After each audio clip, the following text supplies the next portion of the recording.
The call came just after dawn, a voice I knew only from a name on a file and a knot of bureaucratic formality. "Professor Keller, we have a sealed crypt at Santa Maria Deluche. Could you come?" The line was short, the words precise.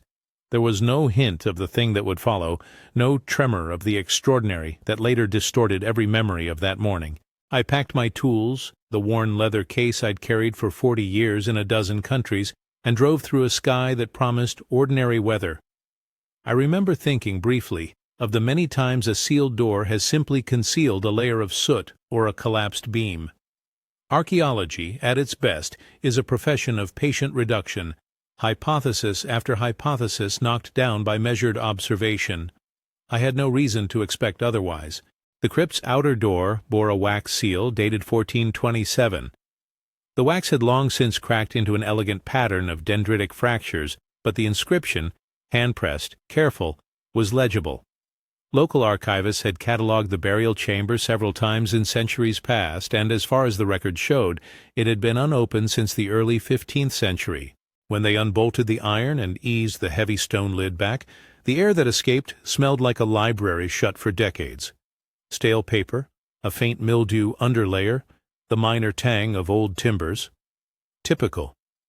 Then we saw him. He was life-size, a wooden Christ, standing with the familiar tilt of Renaissance carving, hands slightly extended. The craftsmanship was exquisite, the face preserved with thin layers of tempera, hair carved into soft waves, eyes inlaid with a material that caught the light oddly. What stopped me, what uncoiled my professional assumptions into something looser and more unsettled, was not his workmanship. It was the absence, an absence that is hard to describe without sounding theatrical. There was no dust on him, not a film, not the soft particulate frost that gathers in 300 years. The base of the pedestal, the lintel of the niche, the stone floor surrounding him all carried the fine, patient accumulation of centuries. The statue itself was clean. The wax that sealed the crypt, the lintel, the stone showed their age. The statue did not. Call it the archaeologist's reflex. Check the obvious, then the less obvious. We photographed and logged.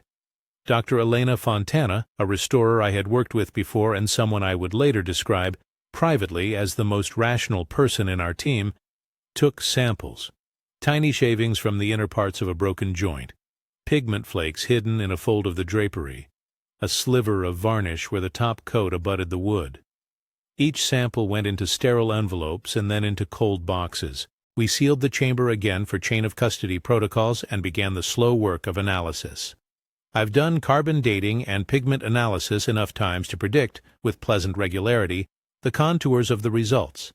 Satisfactory confirmation of an attributed period, minor outlying anomalies that can be dismissed as restoration or contamination.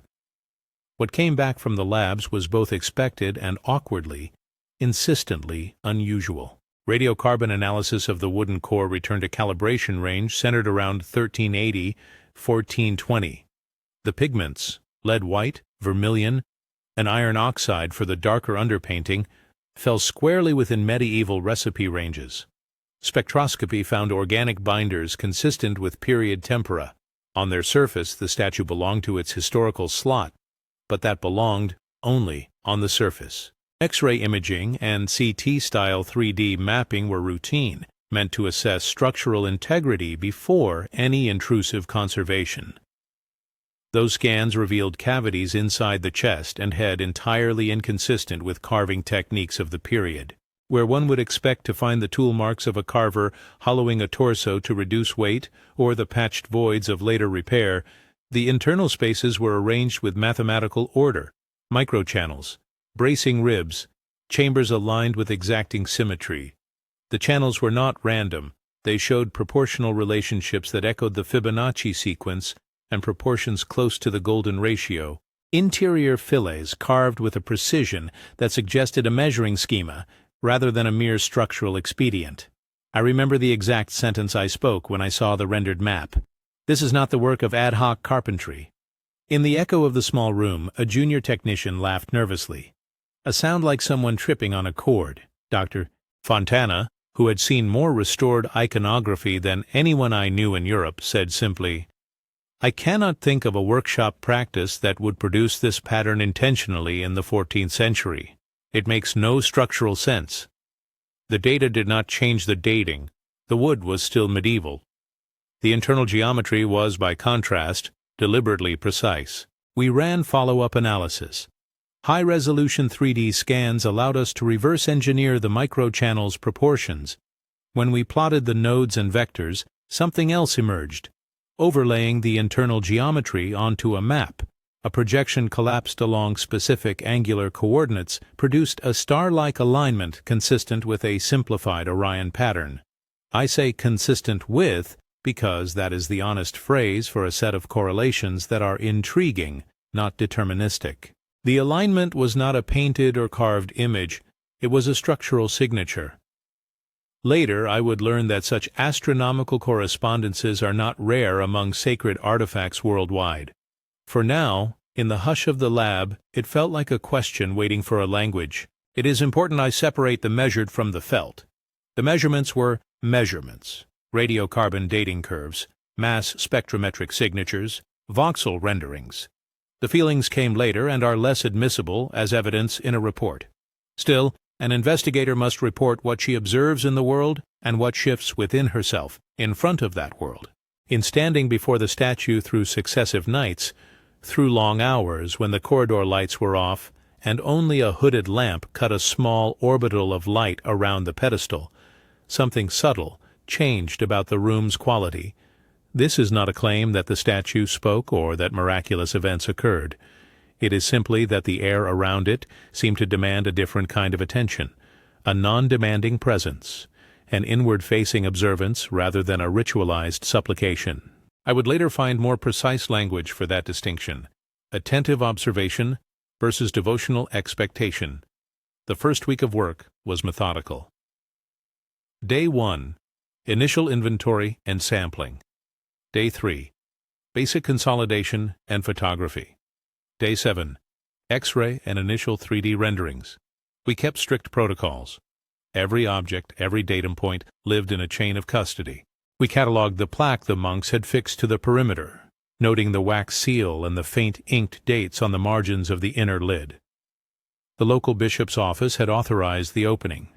Ecclesiastical authorities were present in a supervisory capacity, their faces drawn, their hands folded with the practiced neutrality of people who work with relics daily. They asked questions about conservation methods and about the potential for public exposure. We answered with the language of preservation and timeline. After the initial scans, we broadened the inquiry. I requested consultation with a physicist I had met at a symposium on cultural heritage and electromagnetic interference, Dr. Andrew Rice, a careful man who dislikes headlines and loves data. He cautioned from the outset, electromagnetic readings in a laboratory environment are susceptible to artifacts, from wiring in the walls to the presence of mobile devices. Still, given the structural channels and the geometrical patterning inside the wooden core, he agreed to set up controlled measurements. On the 20th day of our initial observation period, we ran a battery of EM readings. We placed sensitive magnetometers and low-field detectors around the pedestal, switched off all non-essential electronic devices, and used shielded batteries for power. The first reading, baseline, was minimal. Background noise matching the building's urban environment. Then we performed a simple test. An observer would stand facing the statue and maintain a neutral, attentive gaze for 5 minutes. Another observer would step in and adopt a posture of devout prayer or expectation. We repeated the cycles and interleaved the observer's mental states to reduce bias. The result was not a thunderclap. It was a small, repeatable modulation in the detectors. A weak field elevated slightly, about 10 to 20% above baseline, during periods when an observer maintained an uninterrupted attentive state, and not during periods of overt expectation or ritualized supplication. Dr. Rice called it a statistically modest but consistent signal. He also reminded us that correlation does not equal causation. We documented everything. Dr. Rice ran spectra and cross-checked with environmental logs. Every phone was sealed in Faraday bags. Every observer's baseline was recorded. We asked participants to self-report their internal state afterwards. The pattern persisted across multiple trials and with multiple observers. In a few instances, when participants tried deliberately to will a reaction, by praying aloud, by chanting, or by focusing on the idea that something should happen, the detectors did not register the modulation. When participants were instructed simply to watch, no expectation, no inner commentary, the detectors picked up the same subtle signature.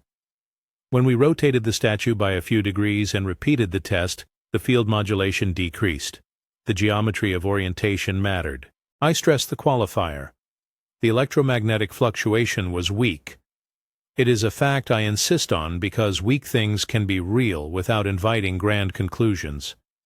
Dr. Rice described the pattern as suggestive of an interaction, but if interaction is the right word, with a boundary condition imposed by conscious attention. He said it carefully, then added, more cautiously, one possibility is that some aspect of the internal structure couples to attentional states through a mechanism we do not yet understand. Another possibility is that some mundane environmental factor correlates with the observer's internal states. We must rule the latter out before speculating about the former. We did not presume. We expanded the tests. The volunteers in our first series were deliberately diverse. An older woman who had spent her life in church, a university philosopher with no devotional practice, a young technician who described himself as agnostic, and Dr. Fontana, who remained a skeptic by temperament, even as she handled flaking gilding like a surgeon. We instructed each to stand, to breath, to settle their attention on the statue, without invoking any prayer or expectation. At the end of their minutes they recorded, in writing, any subjective impressions. The devout woman reported a calm warmth and a sense of being held. The agnostic reported a compressed tightness behind the eyes and a sudden awareness of breath. The philosopher wrote, tersely, interesting, no affect. Dr. Fontana scrawled in her precise hand, uneasy, like being watched back. We compared these reports to the detector's logs. The correlation was not one-to-one, far from it. Some attentive sessions produced little measurable change. Some produced slightly larger modulation. But across the dataset, attentive, non-expectant observation correlated more frequently with the EM pattern than did sessions of overt devotional expectation. We repeated the protocol under blind conditions. Observers were sometimes intentionally given a misdirected instruction about when to begin, and the detector's modulation still tracked attentional windows rather than external cues. I will not pretend we had a perfect experiment. We did not. But I have spent my career learning to respect an anomaly. When an odd signal keeps reasserting itself across methodological refinements, you owe it careful attention. There were other laboratory oddities and peculiarities that resisted tidy classification.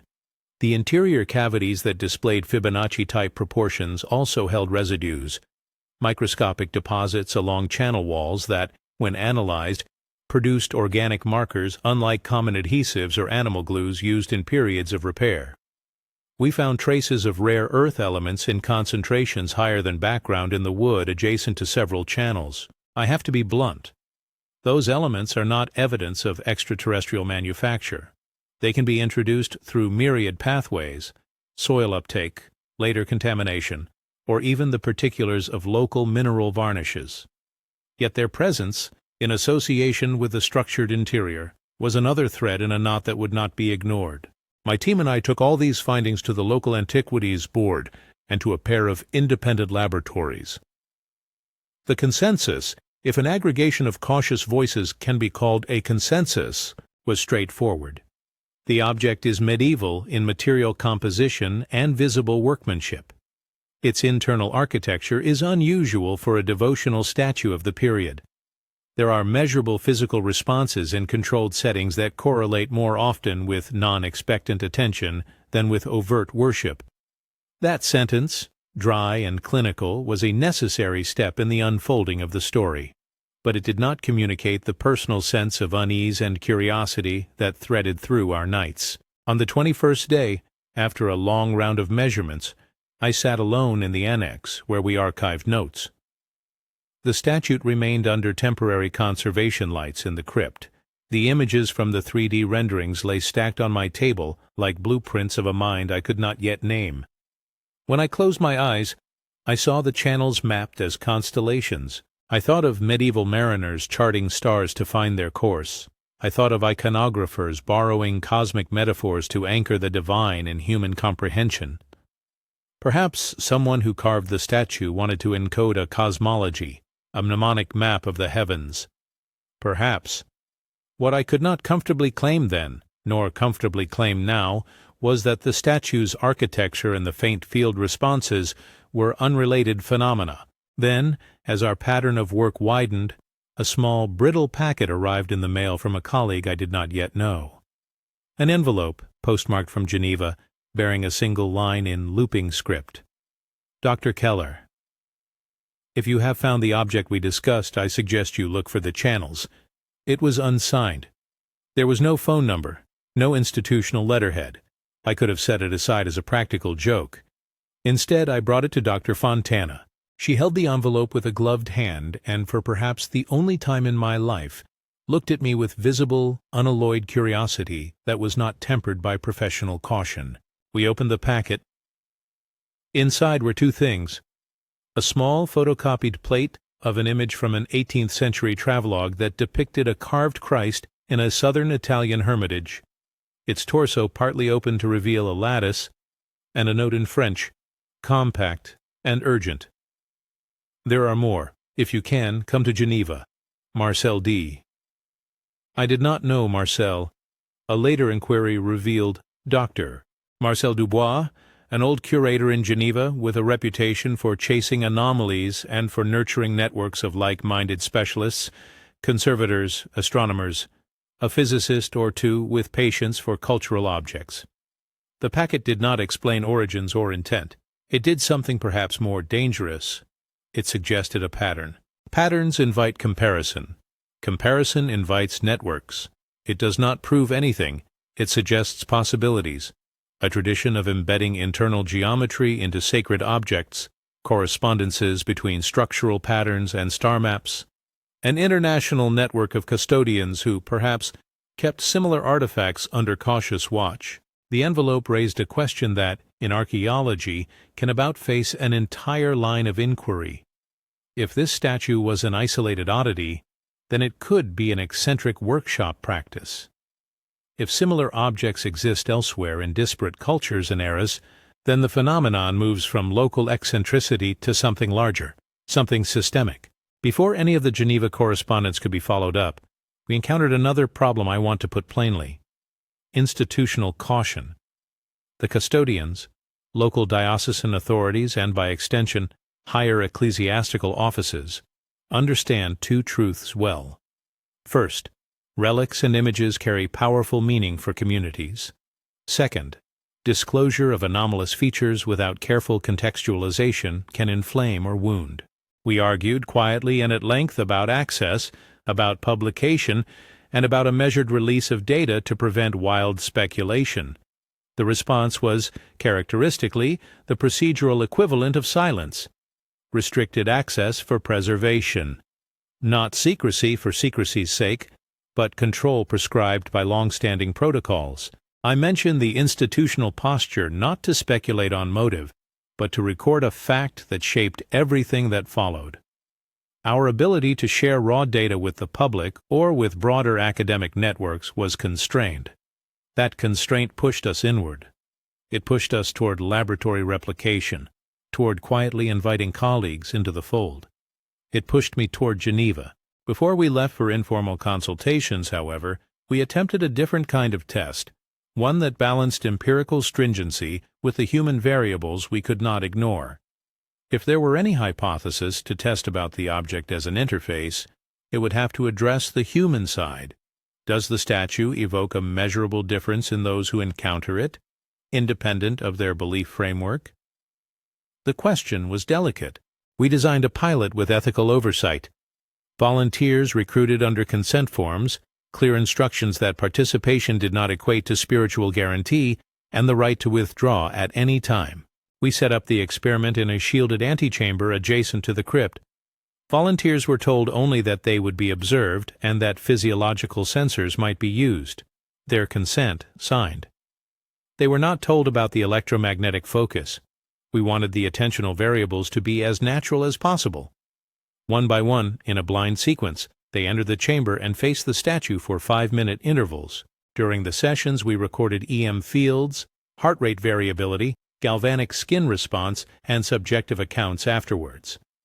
Our sample consisted of persons with a range of religious identities and with a spread of age and background representative of our local population. The results were not uniform, but they were notable in their pattern.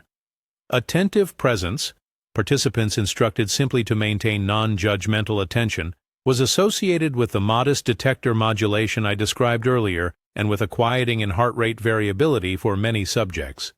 Devotional expectation, participants asked to pray as they normally would, produced a variety of emotional reports, sometimes intense affect, sometimes frustration, but without the consistent EM signature. Again, I'm careful here.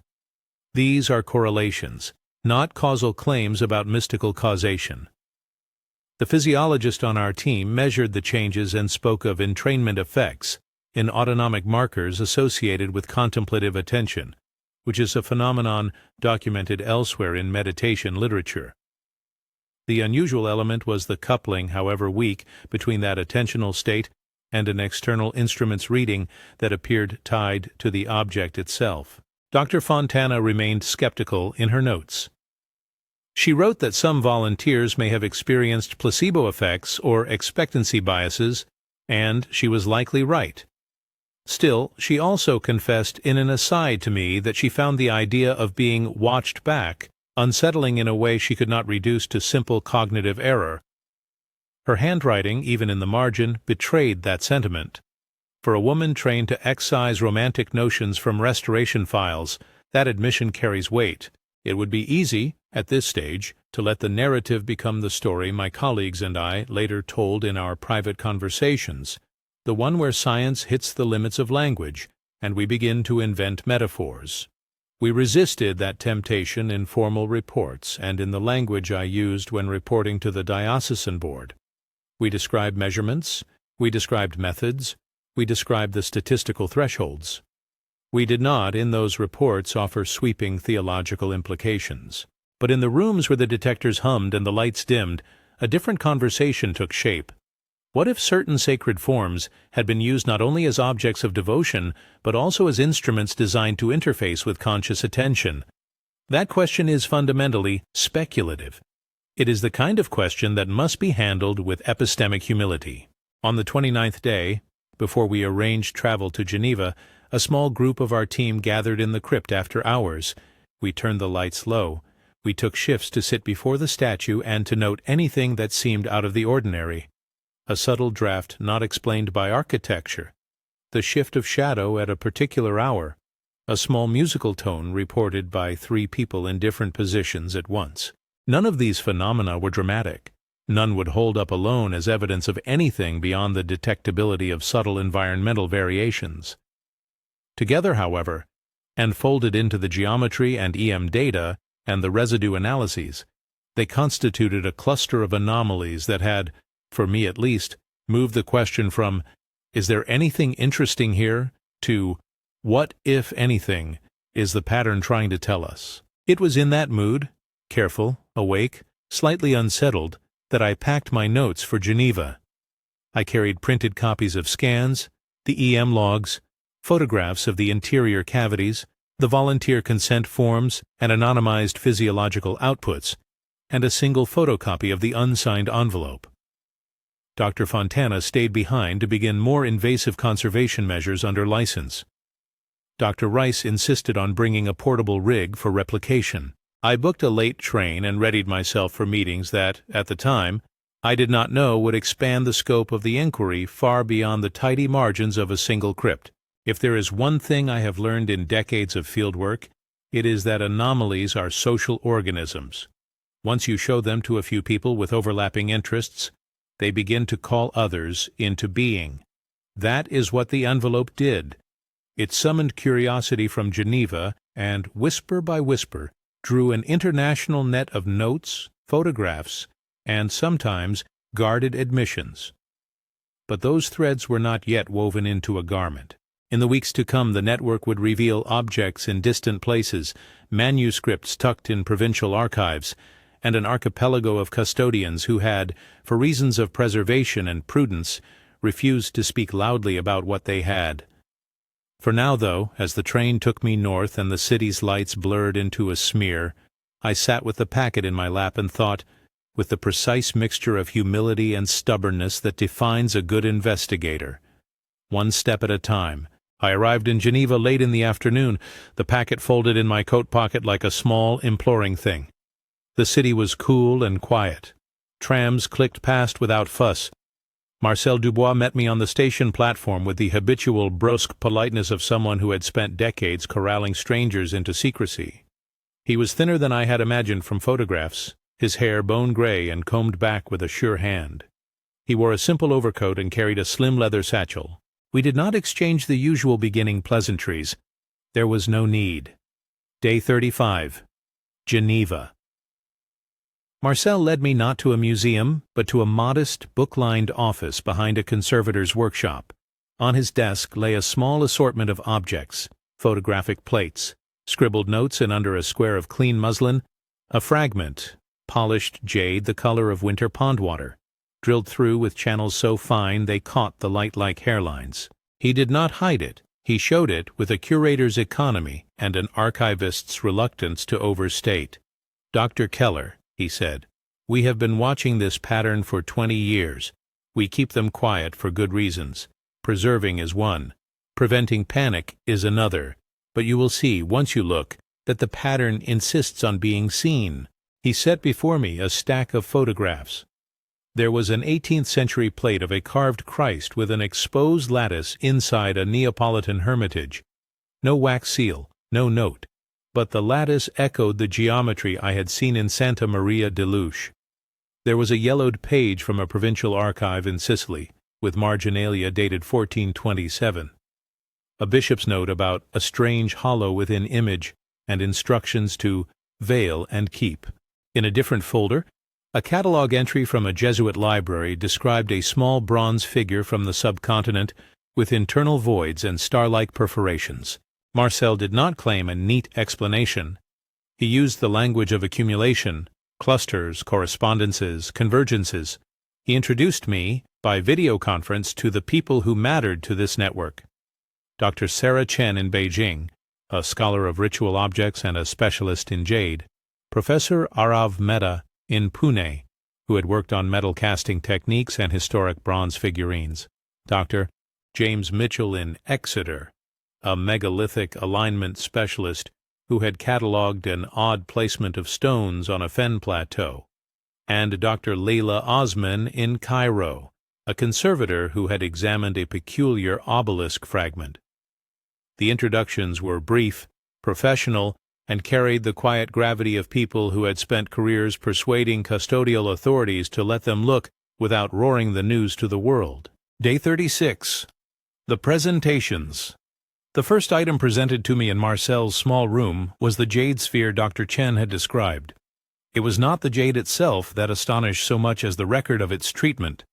Dr. Chen had X-rayed it, CT scanned it, and found channels spiraling internally with proportions that in aggregate mapped to a simplified stellar configuration. Spectroscopic analysis had dated the working surface to a late Song Dynasty craft tradition, an appropriate temporal match for its provenance, yet the internal lattice displayed mathematical relationships that seemed, across materials and regions, to recur. Dr. Chen spoke on the call with a measured English that betrayed both scholarly care and a private excitement. She described a booklet found near the sphere in a sealed reliquary shard, a short text in Proto-Mandarin that, when paraphrased, spoke of teachers from the stars and warned of revealing the object's inner form to those unready. The phrase sounded unlike canonical Buddhist or Taoist script. It sat oddly in her mouth as she read the translation aloud, and she kept reminding us, "This is one reading, linguistically uncertain. There are other possible translations." Day 38. Briefing with Arav Mehta. The bronze figurine he studied was small enough to cup in one hand. Casting analysis showed alloy compositions consistent with medieval South Asian production. Yet inside the hollow torso, Arav had identified structural ribs and void partitions arranged in a definite rhythm. When he overlaid the internal map with simple stellar charts, he found alignments that matched the belt of Orion with rough fidelity. Arav's tentative conclusion was the same as everyone else's. The maker knew geometry and intentionally inscribed it inside an object whose outer form aligned with local sacred idioms. At the center of the Geneva meeting, we established two working hypotheses and one procedural insistence. Hypothesis A: there is a tradition, perhaps discontinuous, perhaps syncretic, of embedding internal geometric signatures in sacred objects across cultures. Hypothesis B: some of these objects display weak, measurable interactions with attentive human presence under controlled conditions. The procedural insistence was that every next claim must be tested and that we separate the descriptive from the interpretive. The measurements belong in the first pile, the meanings in the second. We were aware, collectively, of the dangers. The network operated in a realm public institutions preferred not to occupy. Objects that could be framed as relics, deeply meaningful to communities, yet which had features that, when described without care, could produce confusion or outrage. Marcel and the others had learned to keep an inner circle of trustworthy colleagues and to vet each liaison through careful conversation. That is how Dr. Rice came to travel with me on the next leg of investigation, a practical desire to replicate results and a professional aversion to the loosening of critique. Day 42. Field follow-ups. With a compact team, we visited 3 sites that Dubois, Chen, Mehta, Mitchell, and Osman had flagged as highest priority correlates. The jade sphere in a provincial conservation lab, the bronze figurine in a small museum in southern India, and a volcanic rinsed limestone boulder in England that, when mapped, showed alignments to nearby stones forming an approximation of a star map. Each site presented its own permutations of the pattern we had first seen at Santa Maria Deluche. At the Jade Lab, Dr. Chen's team ran independent EM protocols. They observed the same modest modulation, again, not dramatic, but present, when observers adopted a quiet, non-expectant state. For the bronze figurine, Arav's team measured microscale changes in resonant frequency when contemplative attention was held before the object.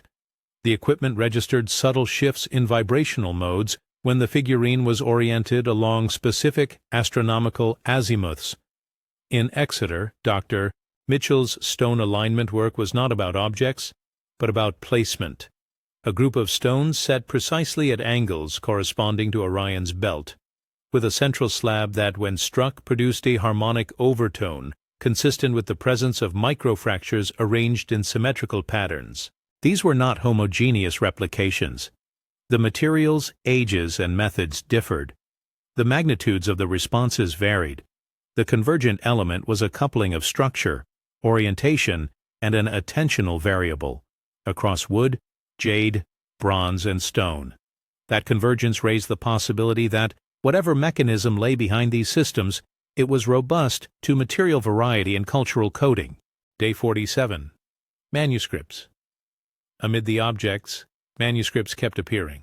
Parcels from provincial archives offered pages of parish registers and monastery notebooks with marginal annotations dated between 1426 and 1428. The phrasing was, at points, unnerving in its recurrence. A translated paraphrase of a northern Italian prayer book read, "Keep closed what was given by the instructor, not man, not angel, but teacher of measures." A merchant's ledger from a Mediterranean port included a brief note about a box of wood with inner paths, consigned to a brother who had been instructed to hide it. The language was elliptical and, crucially, local. Not a pan-European manifesto, but many small notes folded into many small lives. One particular set of documents came from a diocesan archive that, after protracted negotiation, permitted us to view a correspondence chain from 1426. The letters were between a local prior and a bishop. They spoke in the guarded formalities of the period, references to sin, to counsel, to the prudence of concealment. One line, paraphrased by a paleographer on our team, read, "It was neither man nor angel, and so we must guard against both credulity and fear." The paleographer added the necessary caveat: marginalia can be metaphorical, rhetorical, yet the phrasing matched too closely the oddness threaded through multiple documents to be purely decorative. We took this accumulation seriously but with restraint. Documents do not prove mechanism. They do, at best, show that people in the 14th and 15th centuries recognized something anomalous and chose to preserve rather than to discard. Why they preserved is a separate question, and one that admits many answers: practical, superstitious, reverent, fearful. The only responsible delivery of that fact was to state it plainly. Many contemporaneous witnesses recorded a thing they could not easily categorize and chose preservation. Day 52, institutional posture. As the network expanded, so did institutional caution. The Vatican Archives, a corpus I have visited over the years, responded in the manner I have come to expect: procedural opacity, careful phrasing, and an insistence on chain of custody and preservation. I will not attribute motive to those responses. The institutional stance has reasons that are not conspiratorial: protecting fragile objects, preserving community reverence, and preventing misinterpretation. The practical effect was, however, clear. Access was limited. Where we hoped for openness, we met a culture of default preservation. It shaped the tempo and the public reach of our work. A small but telling exchange occurred in a controlled meeting in Rome with an archivist who had approved limited review of a 5-page file. "We do not seek to hide what is true," he told us, "but to protect what confers meaning." That phrase, for me, became a key to understanding why many custodians preferred cautious quiet. They were guardians of things that had social currency beyond their physical substrates. That duty restrained disclosure, and in turn directed our efforts toward careful, peer-mediated replication. Day 60. Replication and Skepticism. Back in Geneva, we sat in a warehouse repurposed as a lab and reviewed replication attempts. Dr. Rice's tests were exacting. He had brought instruments with dynamic ranges far beyond our first set. He insisted on pre-registration of protocols and on blind runs. The results remained modest and repeatable: small EM modulations, orientation sensitivity, and the consistent correlation with non-expectant, attentive observation. He called the effect replicable within narrow bounds. He also insisted that replication did not imply explanation. We spent many evenings arguing over possible mundane mechanisms. Could the modulation be due to microthermoelectric effects induced by differential breathing? Could the interior cavities function as resonant chambers that interact with low-frequency environmental noise? Could ancient artisans have used materials, minerals, varnishes that respond to humidity or ionization in unexpected ways? We investigated each possibility. In many cases, we could show that a purely environmental explanation was plausible but not sufficient to account for the orientation sensitivity and the fact that the EM spikes tracked attentional windows in blind trials. These limits left a space for multiple, non-exclusive interpretations. Day 68. The personal thread deepens. While the network grew outward, my inner world tightened with a different kind of evidence: incremental change. In private diaries I had kept since my early workdays, I noticed a subtle shift. Where once I would find myself reflexively frustrated by minor errors, a misfiled lab result, a miscommunication with an assistant, I now experienced a small pause between irritation and reaction. It was not dramatic. It was a tiny lengthening of the cognitive interval in which a choice could be made. Respond, and how? Or observe, and then respond. I attribute that change to many things: long hours of contemplative observation in dim crypts, the discipline of methodical replication, conversations with colleagues trained in contemplative traditions. But I must be honest. In front of the artifacts, something within me quieted. That quieting had practical consequences. I began to notice more distinguishable features in volunteers' reports. a common language of space and watching rather than miracle or possession. Participants described an enhanced awareness of breath, a softening of the urge to narrate internal states, an opening of what psychologists might call meta-awareness. These descriptions dovetailed with physiological markers, small reductions in heart rate variability, and shifts in galvanic skin conductance consistent with relaxed vigilance. Such matches do not prove metaphysical claims. They do, however, suggest that the objects and their contexts facilitated a kind of attention that was measurable and repeatable. Day 75. The Geneva Symposium. We convened a 2-day closed colloquium with the core network. Papers were presented, rare slides were shown, instruments hummed in the background.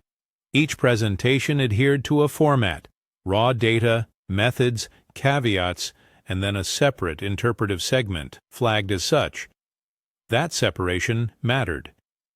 It allowed for a shared intellectual space that recognized both curiosity and restraint. On the second day, Dr. Leila Osman presented a fragment from an Egyptian obelisk that, when studied, revealed micro-etchings on internal faces invisible to the naked eye but detectable with confocal microscopy. The etchings were not pictorial so much as proportional, ratios of spacing that, when plotted, corresponded to a simplified Orion configuration. Leila was careful to situate the etchings in context. There are many cosmological references in Egyptian texts and art, yet the internal placement of the etchings, hidden from ordinary view and protected by overlying stonework, suggested intentional concealment rather than public display. It is worth pausing here to say what we did not find. We did not find a manifesto declaring the purpose of these things. We did not find a clean chain of custody leading to a single human artisan, nor did we find material evidence that demanded a particular origin story. What emerged instead was a pattern, objects across continents in separate cultural registers that shared a suite of properties: internal geometry with astronomical correspondences, orientation sensitivity, and in many cases, archival references that recommended concealment and preservation. Day 82. Interpretive Models. In the workshop that followed, participants sketched interpretive models and ranked them by plausibility. Model 1. Indigenous artisanal practice.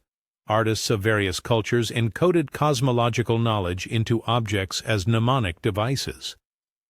Model 2. Convergent cultural development. The recurrence of certain geometric proportions arises independently because they are aesthetically and functionally efficient. Model 3. Non-human mediation, a more controversial reading, which posits that some external instructive influence shaped artifacts in ways that resemble intentional interfaces. Each model carried burdens of evidence and counters. I advocated for a temperate stance. The data suggest patterns requiring explanation. Several plausible naturalistic accounts remain, yet there exists, as a working hypothesis, an interpretation that the artifacts might be traces of interaction with what I will term non-human observers, in the sense of agents or processes that are not readily subsumed under the category of human artisans, and that may have operated across cultures through means we do not yet grasp. The phrase non-human observers is purposefully broad. It allows for many possibilities: extraterrestrial travelers in the modern sense, non-local intelligence, ritualized personifications of natural forces, or long-forgotten human technologies. To collapse that phrase into a single narrative would be both irresponsible and unnecessary. We did probe the non-human hypothesis empirically where we could. If these objects functioned as interfaces, what properties might they share? Orientation sensitivity, internal geometrical patterning, and a coupling to attention were three obvious candidates. We sought predictive tests.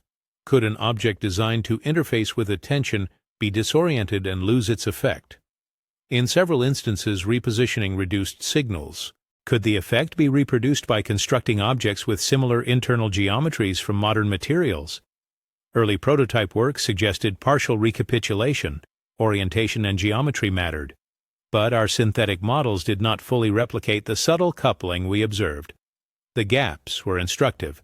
They signaled that any functional mechanism, if present, might rely on a confluence of material, form, and context that modern approximations only imperfectly matched. Day 96. The sealed envelope returns. Among the materials I had carried from Santa Maria Deluche was a photocopy of that first unsigned envelope, Marcel's white square that had started the chain. At the symposium, a new envelope appeared, delivered anonymously to the conference secretary and left on a table. Inside was a folded page, old and browned, with a sketch diagram, the outline of a valley and a set of coordinates noted in archaic notation. There was no signature, only a line in a hand different from Marcel's. Those who answer will find what they are prepared to understand. The language was neither triumphant nor menacing. It carried the measured ambiguity of instruction manuals or field notes. The envelope implied an invitation or a test. Marcel, who had spent decades valuing discretion, did not immediately accept. He asked plainly, "Are we dealing with an institutional setup, a hoaxer, or an older line of custodians leaving breadcrumbs?" We debated risks, the possibility of entering a trap, the danger of creating a spectacle that would erode communities' trust, and the ethical duty to keep vulnerable participants out of harm's way. We also weighed the scientific possibilities. If there was a place where multiple elements converged, artifact, landscape, and human attentional practice, it could yield more data than isolated laboratory runs. Day 102. The Alps Plan. After long discussion and consultation with local authorities and with stringent ethical protocols in place, a small group accepted the invitation. The plan was cautious, a closed, invited meeting in an alpine hut for a weekend, with the envelope held sealed until arrival. Participants would include a cross-section of the network: Marcel, Dr. Chen, Professor Mehta, Dr. Mitchell, Dr. Osman, Dr. Rice, Dr. Fontana, and a few vetted volunteers who had participated in prior tests. The assemblage was deliberately limited. We wished to avoid the contamination that publicity could bring. I will not divulge precise locations, nor will I imply that the envelope contained coordinates in a modern sense that could be acted on. The point, as far as our team was concerned, was to respond to an invitation that had been extended in the century-old idiom of sealed notes, and to see, within a controlled and ethically structured setting, whether a different modality of contact or revelation might occur. Those are heavy words. I use them with squinting caution. Contact in this context does not require spoken words or the arrival of beings on a hillside. It may well describe an alignment of perception, environment, and artifact symptoms leading to a form of communicative emergence that is not yet codified in our lexicons. Day 110. Preparations and Embodied Practices. In the weeks leading to the Alps meeting, I found myself practicing forms of attention that were not unfamiliar to meditative traditions, but were deployed here with a scientific eye. The exercise was simple and voluntary. Sit quietly for 5 minutes, note the breath, allow attention to rest on an object without narrative, and then record the moment-to-moment quality of awareness. The guidance stressed non-expectation. Participants were asked explicitly not to seek miracles, not to pray with specific outcomes in mind, and to report honestly. The practice was, intentionally, a calibration of our attentional apparatus. If any coupling existed between attention and objects, we wanted the human variable to be as well documented as our instruments. My own notes from these weeks record small things: less impatience in traffic, longer tolerance for clerical delays, a softer tone in a conversation with my sister about my father's funeral arrangements. In the lab, my colleagues noticed me stepping back in deliberations where once I had leapt. Whether these were placebo effects, the consequences of fatigue, or genuine psychological shifts, is tangential to the fact that I, personally, experienced them, and that the experiences made me more curious and less certain in equal measure. Day 118. The Alps. The hut was simple, stone-built, its windows promising a narrow frame of sky. The envelope was opened in a small windowed room. The page inside was largely a sketch, a drawing of a clearing, a circle of stones, a single, roughly hewn standing rock. Along the margins, someone had scrawled a note. For those who come to see, without asking why. The language nudged rather than commanded. We walked the valley at dawn. Fog lay low and then burned off as the sun lifted. At the center of the clearing stood a large stone with shallow hollows cut into its face. Near it lay a small wooden box, weathered but intact. Inside was a carved object, long enough to cradle in two hands, a simple representation of a human figure, its internal cavity visible through a rectangular opening.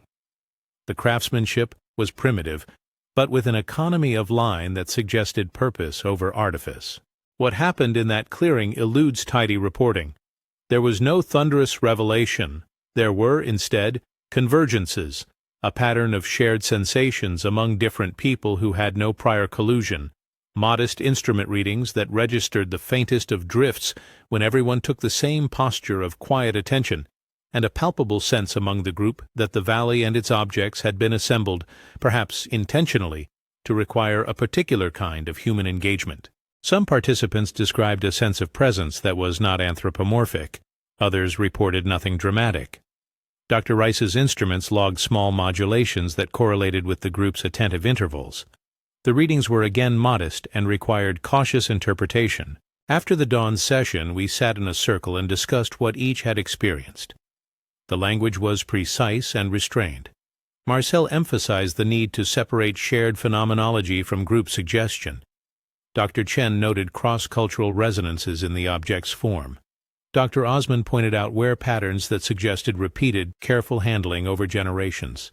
Professor Mehta spoke of motifs in ancient metallurgy that favored hidden internal structures. Dr. Mitchell mapped the clearing's geometry and showed how its alignments corresponded loosely to stellar rise lines. Collectively, the group did not arrive at a definitive explanation. What we had instead was an intensified set of correlations: object, orientation, attention, and a community of witnesses who were capable of disciplined observation. Day 125. After the Alps. Returning to urban life felt odd. The clearing and its stone seemed at once distant and intimate.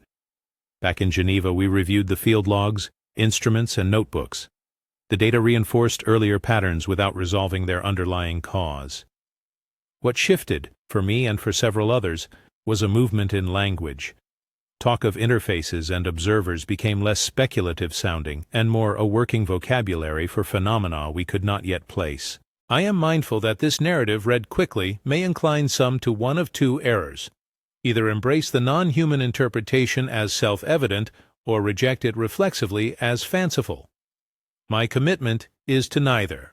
The honest account is this: there is a cluster of observations, material architecture, orientation sensitivity, weak but replicable instrumental responses, archival notes recommending concealment, and cross-cultural parallels, that together invite several explanations, none of which is, at present, conclusively proven.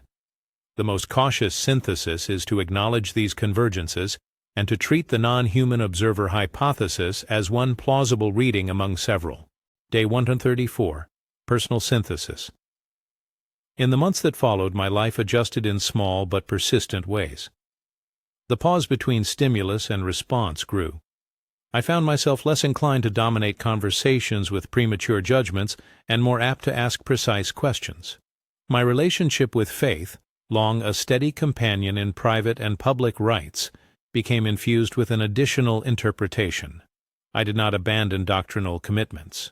Rather, I began to consider that sacred images like Christ might bear multiple layers of meaning, as objects of devotion, as cultural repositories of theological truth, and as possible signals, if signals they are, embedded in forms that humans could recognize and interact with through attention. That is an interpretive possibility, not a doctrinal replacement. I present it humbly. Imagine the Christian image of Christ viewed through the lens of an interface. In that framing, the figure could function simultaneously as a theological exemplar and as a scaffold encouraging certain kinds of human presence: attentive, non-expectant, open. This reading does not negate traditional readings. It offers a complementary lens. For many believers, such a lens may be invigorating. For others, it may feel uncomfortable. I accept that discomfort as part of the honest terrain of inquiry. Day 150. A tentative proposal. The pattern our network has traced suggests an experimental hypothesis that could be pursued more broadly and with greater resources.